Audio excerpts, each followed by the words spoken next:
Hi, this is Stef from Get to the Roots Extras, here with my special friend Alexis Baum of ABC's. Thank you for pronouncing my name correctly. I did it? Yes. Oh, good.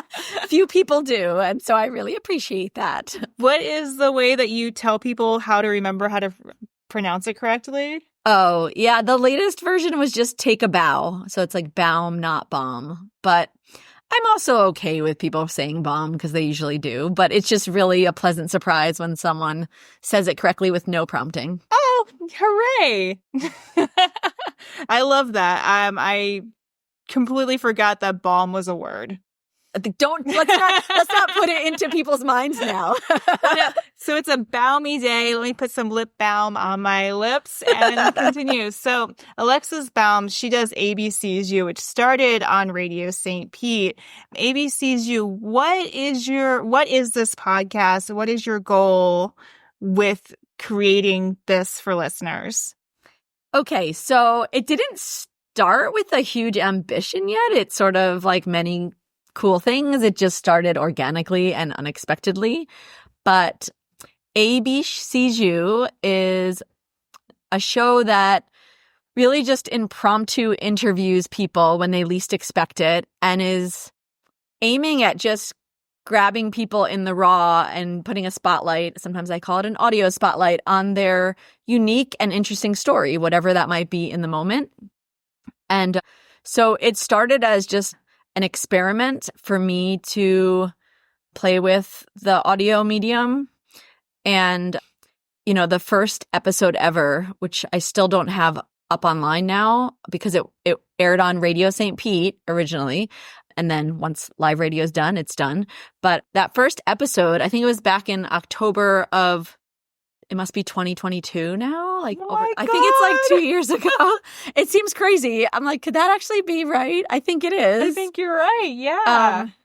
It started without even any idea that I was going to do it because basically I was kind of on the lookout to try to make audio that sat with my ethos and my desire to really amplify people.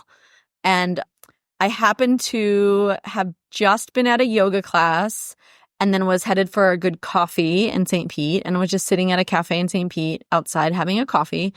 And one of the gentlemen who just happened to be in the yoga class I was in also walked into that place for a coffee. And so we're like, oh, do we know each other? I'd never met him before, but I was like, I recognize you. He's like, yeah, were you just in that class? Was I? Yeah. And so we just started chatting a little bit. And my brain, in the back of my brain, was this idea that I wanted to do a podcast, but I didn't know what or when or how.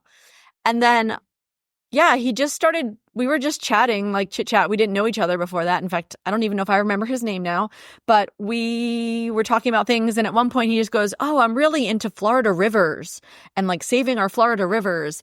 And it was something in that moment of our chit chat where he dove into something and I was like, oh, this is fascinating. Like a little surprise thing about this person that felt like it was the tip of the iceberg that could lead to like such a rich, interesting, like thing about him that people could learn from or be inspired by. And so I stopped him right when he got into his first sentence and I was like, hold on, I'm doing this thing. Do you mind if I just record this? And so he said, sure. And so with no intro, I just was like, okay, I'm talking to so-and-so and he's talking about, tell me what you were just saying to me just before. Anyway, and I recorded our conversation for like 3 minutes. And in this totally spontaneous, unplanned, unscripted, conversation, he started talking about all this stuff about Florida rivers that I'd never learned before. And then he was talking about his history. And then he was talking about being on radio. Like he actually produced radio before, apparently. And so it just turned into all these surprise things.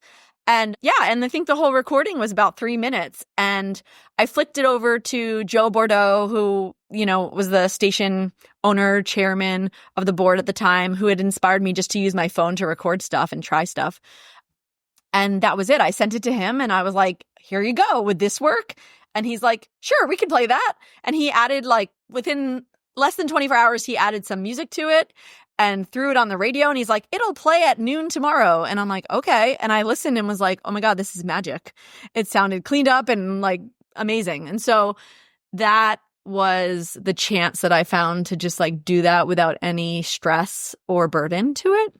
And so since that time, I've probably done near 200 episodes and they range from interviewing kids at a party or artists at an event or just a driver that was driving me from my Volkswagen service. I love that so one. I think that like it's given me a chance to just capture the hidden gems in people's lives that and mostly people we don't hear from usually.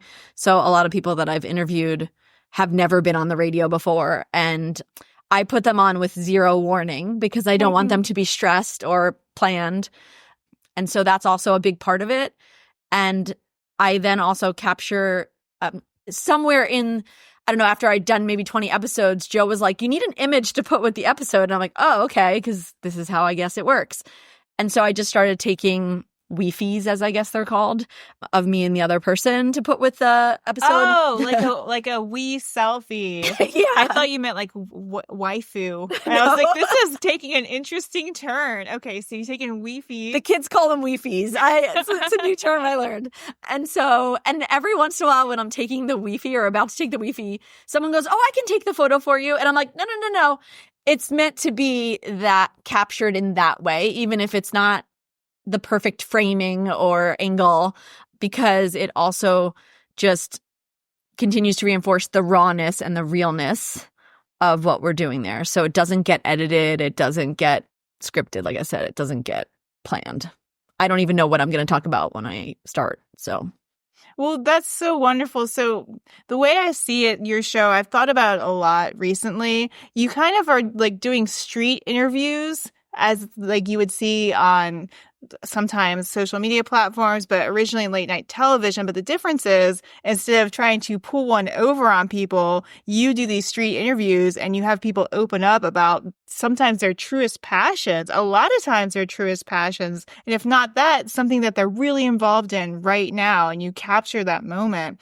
And I love that Joe started playing you at noon because now that's lunchtime conversation. So essentially ABC's You was like the first lunchtime conversation. And now they're having all these lovely lunchtime conversations. And they played some of your episodes recently on lunchtime conversations. Can you speak on those for us? Yeah, those were a special series that we put together into a compilation. So those are technically edited because they were 4 individual episodes smashed into one.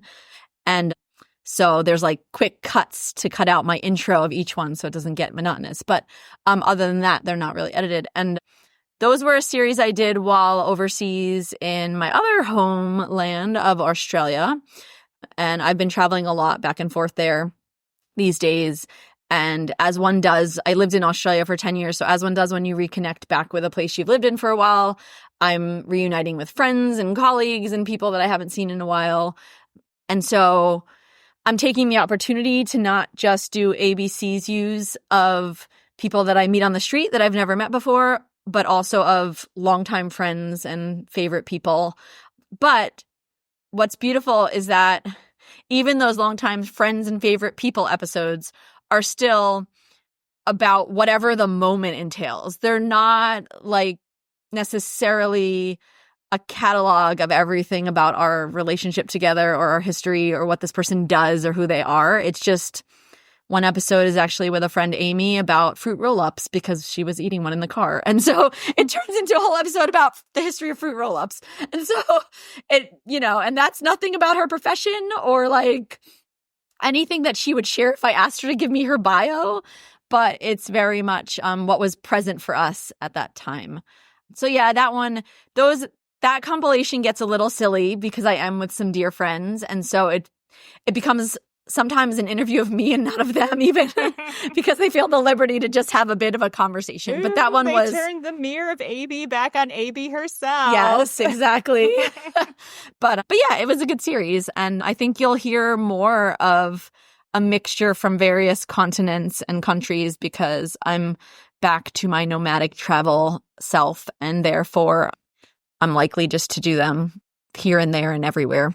I think at our current political climate, it's important to have episodes about things like fruit roll-ups. It's important to get silly. It's important to take that break of fun and to have that accessible everywhere because the minute you turn on anything like the news or just these very serious podcasters, it can get very depressing and it can put you in a place of just absolute fear or panic or dread or doom. So what you're doing is really important, and silliness is super duper important. I have full fan of the silliness, as you know, which is probably why we're friends. You are the queen of silliness. You're way more silly than I am. Your silliness takes you around the world.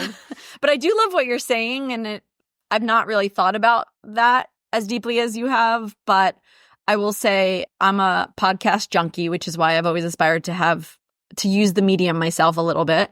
I don't need to be a podcast celebrity, but it's just fun. It's a medium I love, and I love storytelling, and I love hearing about people. And so I follow a ton of great podcasts that I've been listening to for years, if not decades. And I have to say, in this last 5 years, so many of the podcasts that I loved or love have just not been as enjoyable for me because they're so topical now that they just become part of all of that heaviness. And so sometimes if I'm in the mood for topical, fine, but they're no longer the podcasts that I enjoyed for their specific quirkiness about whatever they were about, not to get specific, but like they were usually about certain themes, and that allowed me to get into like a science theme or something, right? Or a technology theme or whatever. And now they're like much more about the same thing that everything is about. And so I do miss that. Like I miss that way to escape with a podcast, which is what I always use them for. Yeah. Yeah, I've experienced the same thing. When you were saying that, a couple popped up in my head that I was like, yes, I love those early episodes, but then it became rigid and then it became topical. And maybe this is not something that every creator needs to aspire to be. So in the spirit of ABC's you and capturing the moment, what podcasts are you getting into like right now that are like really doing it for you? Like which ones are like really exciting for you right now? Who's inspiring you right now? Well, Front of Mind is a podcast I just listened to today, an episode I listened to today of Search Engine, which is PJ Vogt of what used to be Reply All or TLDR. And like I've loved those podcasts in the past. And he has a newer one, Search Engine, that I follow on and off. And so today was one of those days where I was just in the mood to listen to whatever the latest episode was. And the episode was about, is it bad to like work too much or something like that, right? And so I was like, oh, I need to listen to that. Yes, you do. And it was one of those moments where and he was interviewing Ira Glass, which, you know, if you're in podcasting, you probably bow to him like I do. And so he's one of my heroes of podcasting and storytelling, right? So I knew I was going to enjoy it regardless. And, you know, within the first 5 minutes, it was one of those moments, which I often have with great podcasts that I choose, where they're like speaking my language and they're saying all the things that like I wish I articulated this way, but it's totally how I feel. And in fact, I call out that episode because as soon as I feel like that about a podcast episode, I'm constantly sharing it with everybody. I'm like, okay, you need to listen to this, sharing with my boyfriend, sharing with my friends, sharing with my colleagues, and be like, this will help you understand me. So that's what I was doing today with that episode. Yeah, so that's a latest one that's got me. And there are just many others I listen to all the time. And I have to say, I do actually listen to a lot of topical news things these days. In the past, since COVID, I would say, since COVID started, I started to listen to all of the news-related things because I listened to them to go to sleep. So that is when I listen to those podcasts, because I can put them on for like a sleep timer of 10 to 15 minutes and I will be asleep in 5 because they're like interesting-ish and they give me a little bit of what I probably should know, but then they're not interesting enough to keep me up because I've heard it all before, it seems. So yeah, those work really well for that. So in conclusion, on that point at least, ABC's you, wake you up, news, put you to sleep. That's a great way to... It's perfect for that because I know that I don't care enough to get deeply invested or to be upset if I fall asleep before it's over. But I do it as a way to do the responsible thing and just be slightly aware of what is going on, because I don't read newspapers, or I don't read, period. So I don't even follow anything on social media reading wise. And so that's the way that I get my news. Well, that reminds me, we both know a great journalist from St. Petersburg who's done a bunch of work for the environment, environmentalist and journalist, but also the Florida Folk Show, Pete Gallagher, who is also your neighbor, as it happens. And so you have been on the Florida Folk Show. You're actually how I weaseled my way into the Florida Folk Show because you made it sound so fun. And I was like, man, I want to do that too. Please don't be mad. And so working with Pete on his vision, the Florida Folk Show, what have you taken away from that? How has it impacted your life being a part of the Florida Folk Show? It also was a great opportunity to come and go in a show that is live and raw and real. When Pete first asked me to co-host, I said to him, sure, like I can guest co-host for you once in a while. He's like, no, we want you to be the co-host. And I was like, I cannot do the every Saturday from 10 to 12, Pete. I don't know how you've been doing it for 20 years. Seriously. But like, I cannot commit to that. At the time, I was like the president of my neighborhood association and all sorts of other things. And Saturday from 10 to 12 every week was just something I could not commit to. But I did commit more than I thought because I went and did one with him. And I just totally enjoyed that it was, again, unscripted and live and, you know, it was all about just being present to the moment with these artists. So for me, it was also a chance to be exposed to music I never really listened to and people I never really would meet and situations and conversations I just wouldn't have had. In fact, I joked with Pete about that in the beginning, and on the show I would make jokes that here I am on the Florida Folk Show. I know nothing about Florida or folk music, but here I am.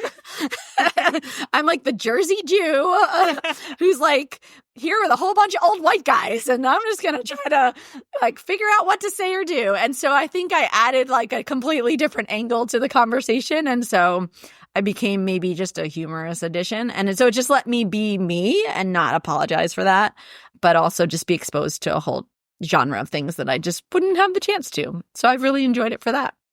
That's so cool. You uncovered a hidden world. Yeah, don't be mad at me, old white guys, okay? Yes, no old white guys should be mad at anyone ever. That is good advice. So you have another podcast project that's actually been in the works for years and years, for a long time, some would say. And I know you recently gave a talk about this podcast and this project and your company at, was it Nerd Speak? Nerd Night, yeah. Nerd Night, yes, the Night of the Nerds. And you did a great video of your talk. I was so happy when I heard it. It sounded like all of your ideas for this project were really coming together. So I was wondering if you could tell us the name of that project, how it started, who you started it with, and what it's about. Okay, so your time illusion is because my business name and my life philosophy is called Times Over Time. And that name also came to me during the times of COVID. Really, when I first had an ambition to do a podcast, which, like you said, I've wanted to do for many years. And somewhere in the first year of COVID, I reconnected with another old friend of mine from many years ago who lives in Italy. And he and I were talking via Zoom, and he was talking about how his career had shifted because of COVID, and now he was thinking of getting into podcasting because he's really passionate about audio. He always has been. And I was like, oh, well, guess what? I was going to start a podcast, but I don't have a producer or someone to do the part that I don't know how to do. So anyway, we teamed up to try to create this project. It had no name or anything, but my goal for it at the time was to recognize that the short but deep and meaningful engagements or interactions that you might have with people over long spans of time with gaps between can really add up to relationships, whether they're business relationships or personal relationships or intimate relationships, but lifelong lasting, connections with people. And really, I wanted it to present the message that myth that we need to keep in touch with people on a daily basis or any kind of regular basis in order to make relationships matter is really just a farce. And we should stop feeling guilty about that, but actually realize that the gap between and the time between adds to the depth of the relationship when you reconnect again. And so instead, we should just embrace the serendipitous moments that we might get to see someone, even if it's just for 15 minutes or 20 minutes or a day in transit or something, because that will add up to something more than we think. And the way that our interactions can change the course of our lives and our mindsets is really powerful. So my podcast idea was that I would interview people that I came across in my life where I've had these times over time with, and these connections that have lasted 20 years, but with a quotient of maybe 5 days over 21 years as our actual time together, and what that adds up to. So the name came later, but we were trying to do each episode representing the other person. Like I might do a Stephanie episode about how we met and where we connected and when we reconnected and what happened in our lives because of it. And so when I was kind of searching for what the right name of it would be, I did a, what's her name? Julia Cameron morning pages style exploration. And it just came out in my morning pages one morning, and it just seemed like the right name for it because it was representing what I've been trying to like express but didn't have the words for. And anyway, so that became the podcast. It lasted 2 episodes and it was too much work to pull together each one and do an hour-long interview with someone in my life and all the setup and all the technology and then add the editing and blah, blah, blah. And so it just kind of like never got off the ground because I got so busy with client work and other things. And Antonio, the friend in Italy who was helping me, and I used to say, well, it'll just come together when it's supposed to. So don't put the pressure on myself, right? And so it was a couple years later that Radio St. Pete came into my world, and starting with Pete's show, and, you know, eventually led to me trying this impromptu, shortened, spontaneous version of what was a much more planned Times Over Time podcast. And so the Nerd Night talk was really because that podcast name eventually turned into my S Corp LLC name, because I also work in that fashion and I live in that fashion, and it really represents my life's philosophy. So when it came to becoming an S Corp and needing to legalize a new business name, that one I already owned. So I was like, perfect, this will work for everything.